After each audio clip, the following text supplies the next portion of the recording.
Okay, so here we are doing homework number 4, problem number 2. Draw y equals to g of x correctly, which I did right here. So let's just take this step by step. Kind of reiterated y equals g of x over here, equals to 1 for x is less than 0, as shown right here. And then 0 for 0 less than or equal to x less than 1 right here. There's a negative x, means the negative slope between 1 and 2 inclusive right here. And then finally, it is at negative 2 for x is greater than 2 right here. Okay, you'll see like I scribble a lot of stuff, so it'll be relevant later on. So that's the first part. And then the second part, we're asked to find and draw big F of y, little f of y in terms of big F of x and little f of x. And that is a graph that we're given of little f of x. All right, so how do we do that? Over here, I redrew the graph of little f of x. Okay, so I'm going to head on to find the answers. Over here, big F of y is equal to 1 if y is greater than 1, or 0 if y is less than negative 2. And that is because no matter what, you're going to have a probability that's eventually going to be equal to 1. Over here, I used the fundamental theorem to find f of negative y because, well, that was my explanation before. Here's my f of y, little f of y. It's very self-explanatory. Here's my graph of little f of y. This slope right here is actually, if you go back to this graph over here, as I have drawn here, same graph. So this part from negative 2 to 1, negative 1 is that part, because there's a slope there, you pretty much import that onto your little f of y graph. And it has the same slope. This is a slope from f of x from negative 2. As you can see there. And the reason why we chose these values because these are the impulses on g of x. And I'm sorry I skipped that part real quick. I'm going to go back to it. Okay, so here's my g of x graph. I'm going to flip it. Okay, you have 3 impulses, as I wrote right here.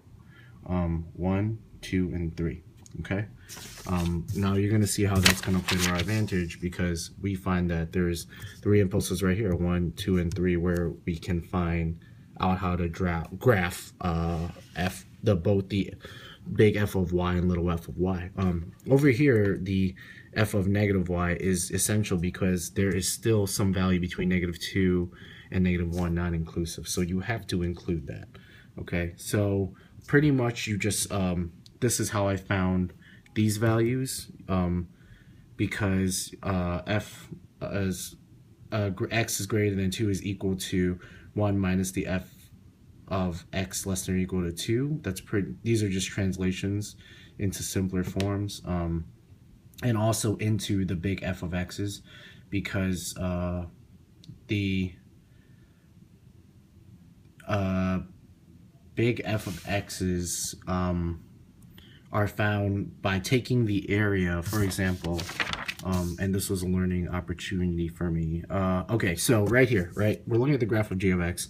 How do we find big F of x? And that's taking the integral, as you can see right here, actually in all these, in both of these examples, you're taking the integral pretty much all along this line. And that's how you find big F of x. That's at 0, for example, at 0, everything up to that value, that area, is what this is equal to. So there was the learning opportunity for me. That was what I didn't know. That was what I needed to figure out.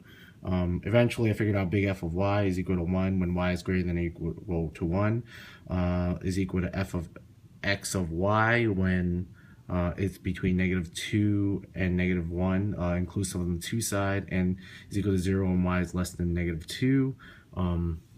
As I kind of figured out here. So pretty much we're just trying to find the middle portion because we don't want to leave that out because that's also really important. Eventually we come back to our big f of y graph.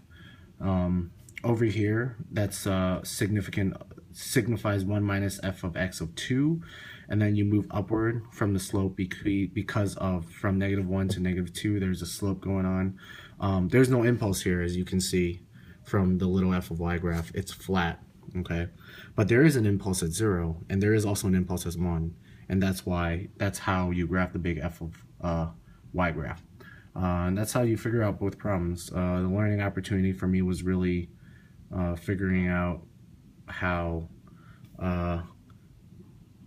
how big f of y related to little f of y in this problem specifically, because even though you know how it relates, it's not that simple when you include big F of x and little f of x. Thank you.